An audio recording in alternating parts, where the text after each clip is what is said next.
Okay, so here is my peyote beaded rope. Mommy!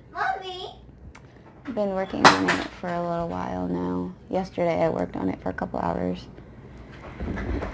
Anyways, I'm going to show you what I've been doing and kind of tell you how I started it. When you do your peyote stitch, you always want to start with an odd number of beads. You need, usually if you're using paracord, you're going to need 9 to like 11 beads on your first one. So what you do is you string up, you thread your needle, sew it through the rope, and then string up your 9 or 11 beads, and you make a circle around the top. And then after that, you go back through, you grab your one bead, and you start sewing down. Now, let me kind of show you how that is. I'll do a better video of this, of when I like start a rope, so you guys can like really see it. Look, I made a mistake here. I put a clear bead in when it was supposed to be purple. But that's okay. Don't take your stuff apart. You're not supposed to. It's all about the spirit beads, man. So anyways, let's see. I've been going about 6 beads down for each color. 1, 2, 3, 4, 5, 6. Mommy! Oh, look, see, okay, so I was right. I was supposed to put that one in there, never mind. Mommy! So I'm gonna grab my next bead, if I can. Mommy! Now let me show you here. If you can see, there's this clear bead, and then the bead next to it, which is a little bit above it, and then there's these beads. You always want to skip the next bead. So see how this one goes up higher? You want to go down to the one that's lower. So you always skip one bead. It's hard to see at first, but you'll get it. Now just watch. One bead. The thread is coming out of this bead. See this bead? Skip that one and go into the one under it. And then just tighten. And then keep going. See how the thread is coming out of this bead? Grab your next bead. There's one above it. Skip that bead and go into the next one. And it's just like this over and over. So now see the threads coming out of this bead, skip this bead and go into this bead.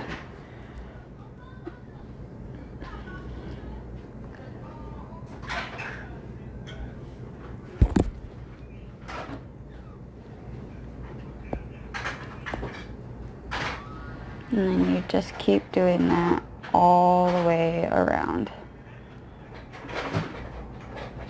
See, thread coming out, skip this one above it, go into the next one underneath it.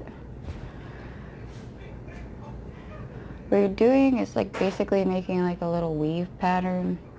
It's like up, down, up, down, up, down, up, down, up, down. As you do it more, you'll be able to see the pattern and realize, oh yeah, this is where I put the next bead. Just remember to always skip one. Skip one bead and then put her in. Now usually whenever I run out of thread, which I do because I don't start with a whole lot of thread because I get tangled really easily. Mommy! Yeah, baby. Hi. Mommy! What I'll do anyways is I'll sew my thread through my rope a few times and then tie it on one side and leave my strings lay long and just bead over it. That's the best way I've figured to where it doesn't really show up too much. Like you can see the little phrase right here that I gotta cut off. But this is where the last time I stopped my thread was. So it doesn't look funny in the beads, but this little stuff is sticking out of the ends, but that's fine because you can just cut it off. It's going to be a boring video, sorry. I know I've been gone for a long time, haven't been doing anything. I've been really, really busy and overcoming a lot mentally and emotionally. I've had a lot go on in my family in the last year, so everything's been really hard, but getting back on the grind, slowly coming around.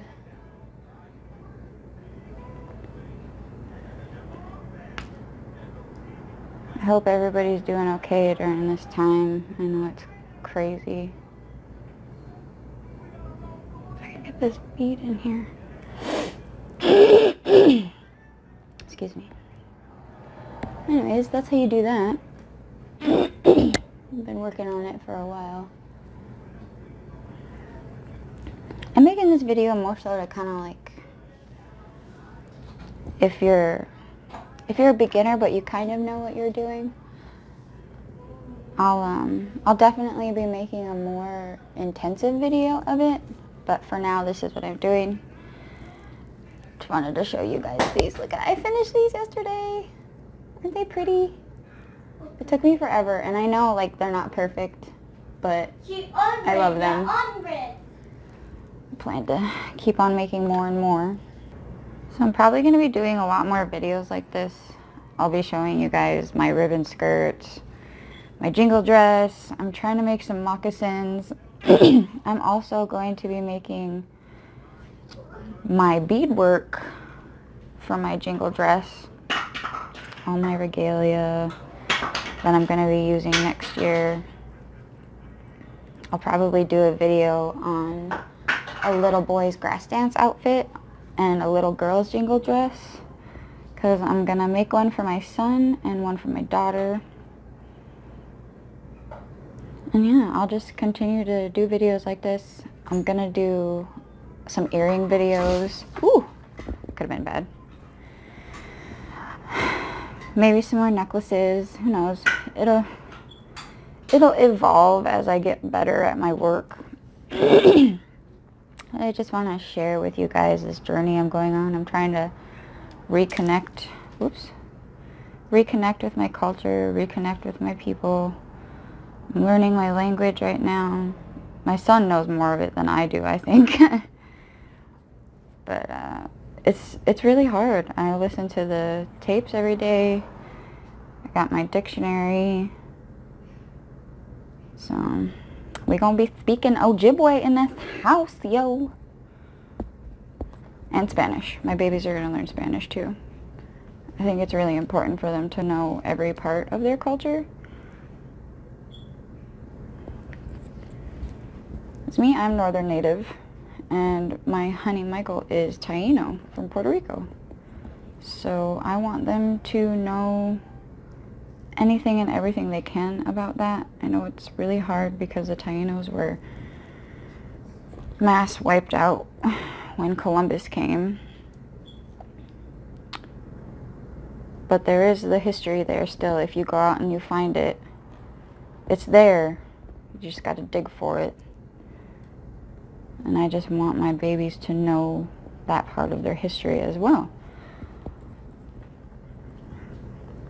So I think this is my new path, you know?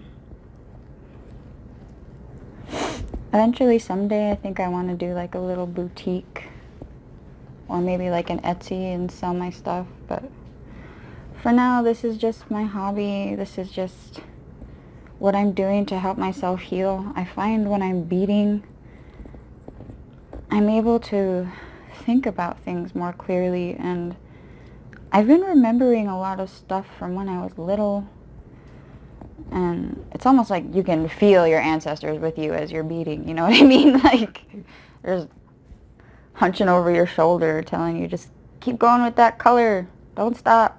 And then you put one bead in the wrong way, they're like, oh, well, shit, now you can't take that back. You know, know. I don't know.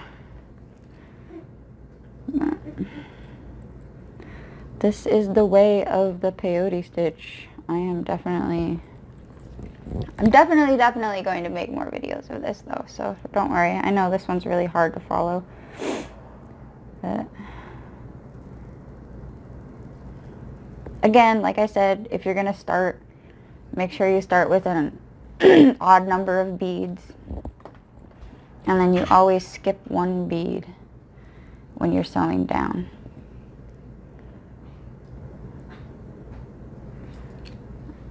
And it's tedious, it takes a little while. Like mine are kind of crooked stuff still. When my mom makes them, like the beads are all nice and perfect and straight, and mine kind of twist, and I'll get there someday.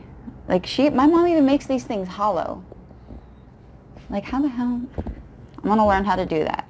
We're gonna learn how to do that together on this channel. Learn how to make these hollow without rope. Because my mama does it, and I want a keychain or something. You know what I mean? But yeah, I'll be taking you guys on a regalia journey here, if you're willing to come with me. See how that is? It's so pretty. And it's a lot better than just wrapping the beads around the rope. That's what I was always doing before. And then my mom came down to visit, and she finally showed me this stitch again. And I'll never go back to just wrapping the beads around. It just looks so much better. You can't like see where you start and where you stop necessarily. So yeah. Anyways, that was my video for now on the peyote stitch. I'm going to be showing you guys a lot more stuff. I'll bust out some ribbon skirts later, and we'll do some videos on how to do those. But that's pretty much it for today, so thank you guys. See ya.